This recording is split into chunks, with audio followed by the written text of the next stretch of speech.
Bismillahirrahmanirrahim. Assalamualaikum warahmatullahi wabarakatuh. Okay friends, everybody how are you today? Alhamdulillah, luar biasa, Allahu Akbar. Mudah-mudahan teman-teman semua beserta keluarga selalu dalam keadaan sehat walafiat. Amin ya rabbal alamin. Baik teman-teman semua, kita lanjutkan materi kita yang kemarin sudah kita belajar sampai di bab 8. Nah, latihan soalnya. Oke. Sekarang kita lanjutkan, buka di halaman berapa nih? Bab 9. Bab 9 kita belajar di halaman 87. Nah, oke, sudah dibuka. Silahkan dibuka ya. Nah, kalau sudah dibuka, langsung saja kita berdoa. Kita berdoa terlebih dahulu, mudah-mudahan diberikan ilmu yang bermanfaat. Amin ya rabbal alamin. Al-hadis ini ya. Al-Fatihah. A'udzu billahi minasyaitonir rajim. Bismillahirrahmanirrahim. Alhamdulillahi rabbil alamin. Ar-Rahmanir Rahim. Maliki yaumiddin. Iyyaka na'budu wa iyyaka nasta'in. Ihdinas siratal mustaqim. Siratal ladzina an'amta 'alaihim ghairil maghdubi 'alaihim waladdallin. Amin. Bismillahirrahmanirrahim. Raditu billahi rabba wa bil islami dina wa bi Muhammadin nabiyya wa rasula. Rabbi zidni ilma warzuqni fahma. Ya Allah, give me knowledge and understanding. Ya Allah, tambahkanlah ilmuku dan pertinggikanlah kecerdasanku. Amin ya rabbal alamin. Alhamdulillah teman-teman semua, kita sudah berdoa. Teman-teman juga harus berdoa supaya belajarnya itu serap di otak dengan baik. Gitu ya. Sekarang fokus teman-teman, kita lanjutkan materi kita.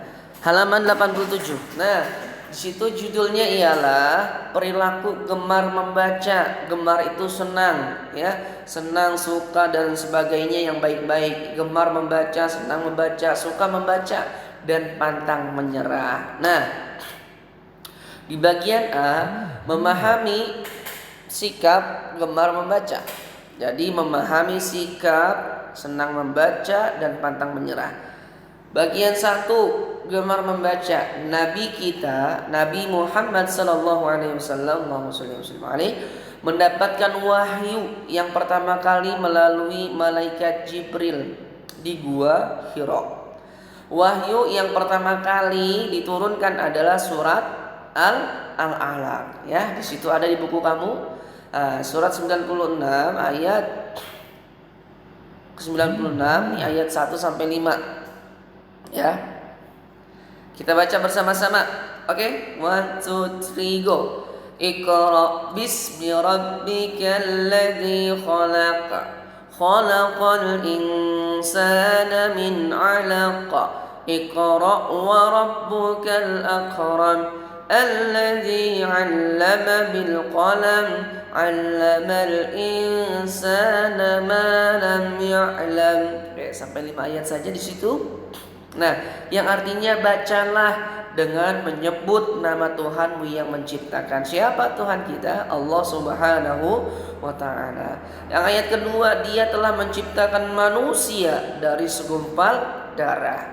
Yang ketiga, bacalah lagi, dan Tuhanmu lah yang maha mulia. Allah maha mulia. Yang keempat, yang mengajar manusia dengan pena. Pena itu tulisan pulpen, ya. Terus apa lagi? Dia mengajarkan manusia apa yang tidak diketahuinya, sehingga kita semua menjadi mengetahuinya. Berkat siapa? Allah Subhanahu wa ta'ala. Kita berusaha belajar, Allah tetap yang memberikan ilmunya. Nah, seperti itu. Di situ aku paham, kita baca wahyu yang pertama kali turun kepada Nabi Muhammad adalah surat Al-Alaq, ya. Nah, di situ ayat 1 sampai 5. Bagian A, perintah membaca. Wahyu yang pertama kali diturunkan kepada Nabi Muhammad di atas adalah perintah untuk membaca. Jadi teman-teman itu dapat perintah bukan dari mister, bukan dari guru-guru yang lain, bahkan memang dari siapa? Dari Allah turunnya ke Nabi Muhammad. Perintahnya apa? Gemar membaca, gitu ya. Itu ditunjukkan dengan adanya kata ikro. Ikro artinya bacalah, yang artinya bacalah pada ayat di atas. Karena begitu pentingnya perintah membaca, malaikat Jibril harus mengulang 3 kali ikro, ya, kalimat ikro, baca. Nah, hal ini benar-benar menunjukkan bahwa halaman selanjutnya 88, Allah memerintahkan kepada umat manusia untuk membaca. Jadi teman tuh jangan malas membaca, ya, apalagi masih belajar. Nah, seperti Mister aja dan guru-guru lain harus gemar membaca, ya. Gitu, karena belajar itu wajib hukumnya, ya. Wajib hukumnya bagi setiap muslim laki-laki, baik muslim perempuan. Nggak ada habisnya. Kapan kita berhenti menuntut ilmu? Nanti kita masuk liang lahat tuh. Apa masuk liang lahat? Artinya kita sudah mati, kita sudah dipanggil Allah, itu berhenti menuntut ilmu. Yang B, gemar membaca. Buku adalah jendela dunia. Begitulah bunyi pepatah yang sudah sangat mendunia. Pepatah yang sangat syarat dengan makna yang mengingatkan kita akan pentingnya membaca, ya.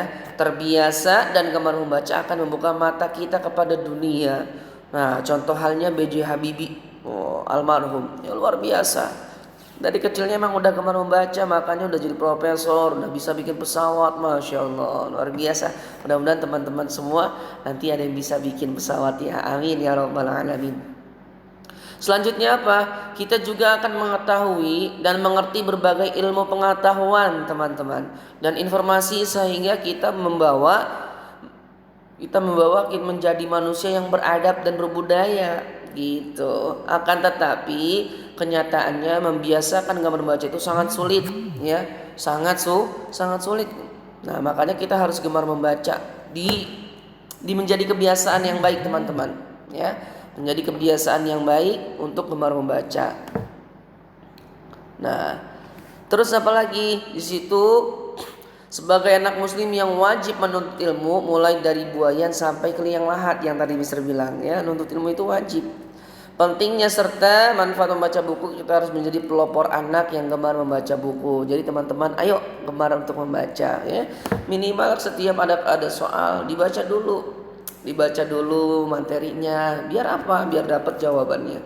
Manfaat gemar membaca nih. Yang pertama, menambah ilmu pengetahuan, ya, karena buku adalah gudangnya ilmu. Di dalam buku banyak tertuang sekali ilmu yang bisa kita ambil, ya.